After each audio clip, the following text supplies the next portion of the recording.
ஏனுங்க எல்லாம் சௌக்கியம் தானுங்க. கிட்ஸ் சீரியஸ் டே 7ல ஃபைனல் டேல ராகி பனானா பேன்கேக். ரொம்ப ஹெல்தியான ஒரு ஈஸியான டக்குன்னு செய்ற மாதிரியான ஒரு பிரேக்ஃபாஸ்ட்டுங்க. வெளியலாம் போம்போது கூட இத பேக் பண்ணி எடுத்துட்டு போய்க்கலாம். ஃபர்ஸ்ட்டு ஒரு முட்டை நல்லா உடைச்சு ஊத்தி நல்லா விஸ்க் பண்ணிக்கோங்க.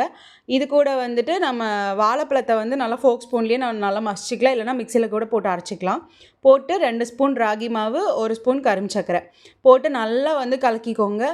இந்த மாவு கட்டி இல்லாம வந்து நல்லா விஸ்க் பண்ணி எடுத்து வச்சுக்கோங்க. இதுக்கப்புறம் வந்து நம்ம இந்த மாரி பதம் வந்துரணும் இதுக்கப்புறம். இதுக்கப்புறம் தோசைக்கல்ல வந்து கொஞ்சம் நெய் விட்டு நல்லா காய வச்சுட்டு, குட்டி குட்டியா வந்து ஊத்திக்கோங்க. ஊத்தி கொஞ்சம் நெய் விட்டு கருக விடாம சிம்மிலேயே வச்சு திருப்பி திருப்பி போட்டு வேக வச்சு எடுத்தீங்கன்னா, சூப்பரான பேன்கேக் ரெடிங்க.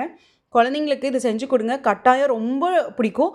மேலே கொஞ்சம் தேன் ஊத்தி கொடுங்க. இன்னும் செம்ம டேஸ்டியா இருக்கும். கண்டிப்பா ட்ரை பண்ணி பார்த்து எப்படி இருக்குன்னு சொல்லுங்க. நம்ம ப்ரவுன்ஸ் கிச்சனை ஃபாலோ பண்ணிக்கோங்க மறக்காம. வரட்டுங்களா? பாய்.